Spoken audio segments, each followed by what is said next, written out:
নমস্কার বন্ধুরা, নতুন একটা পর্ব দেখার জন্য আপনাদের সকলকে স্বাগত জানাই। রোজকার সেই একই রকমের রুটি পরোটা খেতে না ভালো লাগলে এইভাবে জলখাবারটা একবার বানিয়ে দেখতে পারেন। খেতে কিন্তু দারুণ লাগে। শুধু সকাল নয়, সকাল বা রাত বা বিকেলে জলখাবারও কিন্তু খুবই সুন্দর একটা রেসিপি বলতে পারেন। তার সাথে কিন্তু একেবারে মুখরোচক, খেতে কিন্তু দারুণ হয়।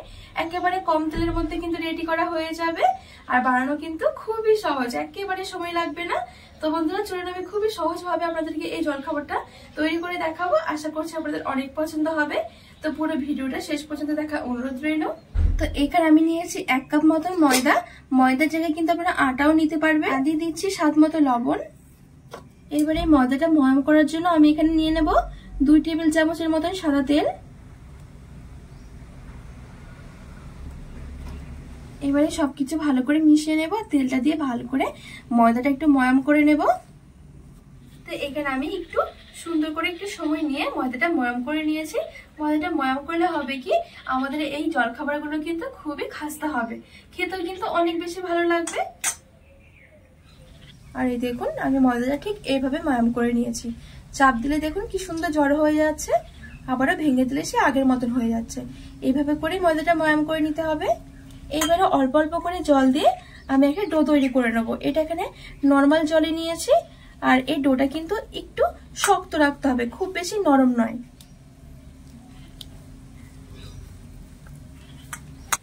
তো এখানে আমি অল্প অল্প করে জল দিয়ে খুব সুন্দর করে ডোটা মেখে নিয়েছি।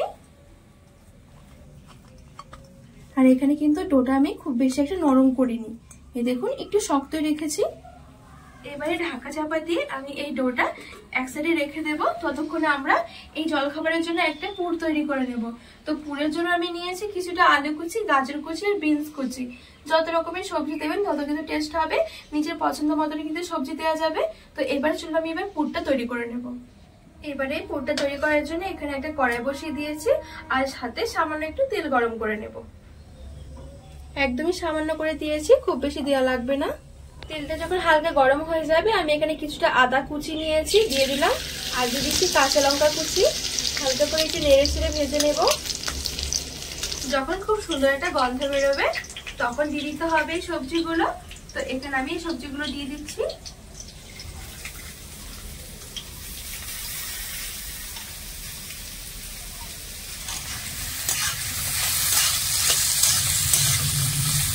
সবজিগুলো নেড়েছিলে আমি একটু ভেজে নেব।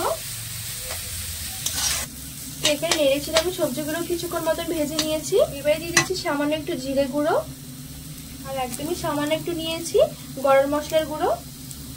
একটু দিয়ে দিচ্ছি চাট মশলা, ফ্লেভারটা কিন্তু খুব সুন্দর আসবে চাট মশলা দিলে। দিয়ে দিচ্ছি হলুদ গুঁড়ো, আর সামান্য একটু দিয়ে দিচ্ছি লঙ্কার গুঁড়ো। আর যেহেতু আমি এখানে গুঁড়ো মশলা দিয়েছি সেজন্য একটু জলও দিয়ে দিচ্ছি।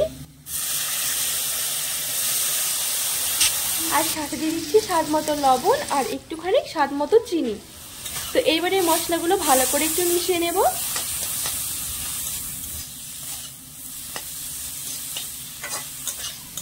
তো এখানে সব মশলাগুলো আমি খুব ভালো করে মিশিয়ে নিয়েছি। এবারে ঢাকা চাপা চাপা দিয়ে দিয়ে আমি এই সবজিগুলোকে একটু নরম করে নেব। তো কিছুক্ষণ ঢাকা চাপা রেখে দিয়েছি। তো 2 থেকে 3 মিনিটের মতন আমি ঢাকা চাপা দিয়ে রেখে দিয়েছি।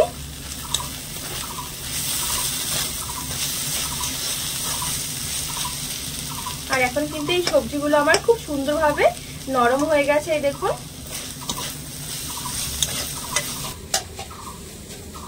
আর খুব সুন্দরভাবে কিন্তু ভাজা ভাজাও হয়ে গেছে। তো এবার আমি এই পুরটা নামিয়ে নেব। খুবই সহজ বন্ধুরা তৈরি করা, সামান্য কয়েকটা মশলা দিয়েও কিন্তু দারুণ সুন্দর কিন্তু টেস্টি হয় এই পুরটা।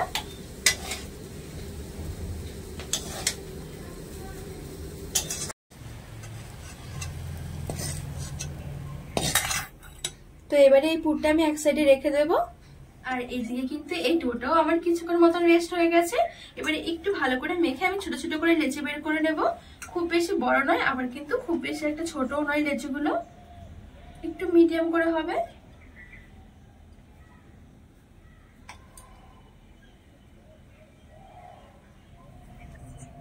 তো এখানে আমি সমান ভাগ করে লেচিগুলো বের করে নিয়েছি। এবারে এখান থেকে একটা লেচি নিয়ে হাতের মধ্যে একটু গোল করে নেব।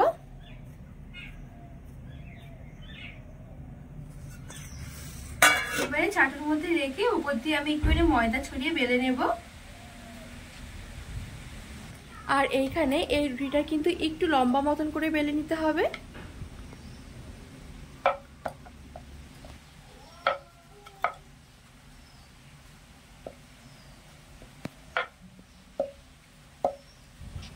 তো এইখানে আমি এই রুটিটা খুব সুন্দর করে লম্বা করে আর একটু পাতলা করে বেলে নিয়েছি। এবারে যে আমি আগে থেকে পুরটা রেডি করে রেখেছিলাম, এবারে এই পুরটা আমি এই মাঝখানে দিয়ে দেব। ঠিক এরকম একটু লম্বা করে দিতে হবে। তো এখানে আমি কিছুটা পুর আমি এভাবে দিয়ে দিয়েছি। এবারে যেটা করবো, এই সাইডগুলোতে না আমি হালকা করে একটুখানি জল লাগিয়ে দিচ্ছি, তো করে যখন আমি ভাঁজটা দেবো তখন আর খুলে যাবে না। তো এইবারে এইভাবে করে ধরে ঠিক এরকম করে আমি উল্টে দিয়ে এরকম করে ভাঁজটা করে নেব।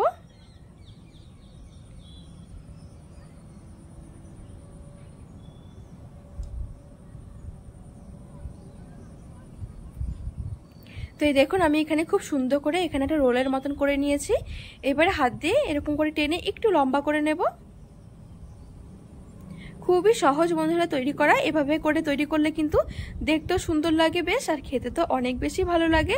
তো এই মাঝখানের মানে শেষের দিকে যে অংশটা আছে সেটা হালকা করে একটুখানি মুখটা বন্ধ করে দিচ্ছি। এবারে ঠিক এভাবে করে একটুখানি রোল করে নিচ্ছি ঘুরিয়ে ঘুরিয়ে।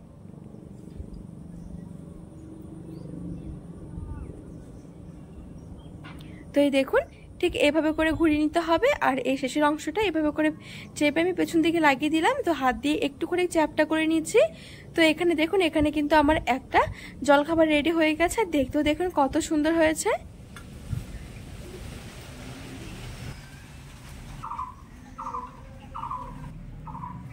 তো এখানে আমি সবগুলো জলখাবার দেখুন আমি খুব সুন্দর করে তৈরি করে নিয়েছি। এবারে আমি গ্যাসের উপরে এখানে একটা ফ্রাইং প্যান বসিয়ে কিছুটা তেল গরম করে নেবো। আর তেলটা কিন্তু একেবারে হালকা দিতে হবে, খুব বেশি তেল দিলে কিন্তু ভালো লাগে না, এগুলো অল্প তেলে ভাজা করলে বেশ টেস্টি হয়।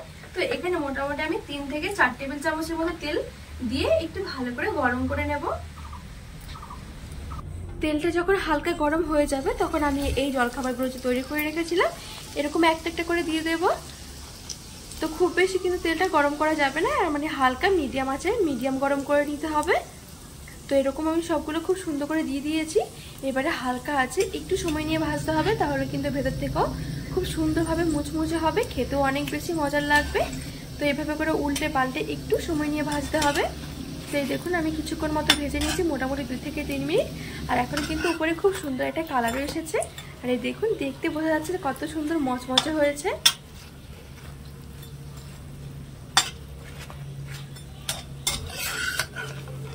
তো এই দেখুন বন্ধুরা আমার এখানে কিন্তু এই জলখাবারটা একেবারে রেডি হয়ে গেছে। খুবই অল্প সময়ের মধ্যে কিন্তু তৈরি করা হয়ে যায়। তো এবার আমি তেল থেকে তুলে প্লেটের মধ্যে নামিয়ে নেব। খেতে কিন্তু দারুণ লাগে। চপ সিঙ্গারা কিন্তু ভুলে যাবেন, এইভাবে একবার বানালে বিকেলেও কিন্তু ঝটপট একটু সসের সাথে বা চায়ের সাথে কিন্তু এরকমভাবে বানিয়ে নিতে পারেন, খেতে দারুণ হয়। বন্ধুরা আজকে জলখাবার রেসিপিটা আপনাদের কেমন লেগেছে অবশ্যই কিন্তু কমেন্ট করে জানাবেন। আর রেসিপিটি ভালো লাগলে চ্যানেলটিকে সাবস্ক্রাইব করে পাশে থাকা অনুরোধ রইল।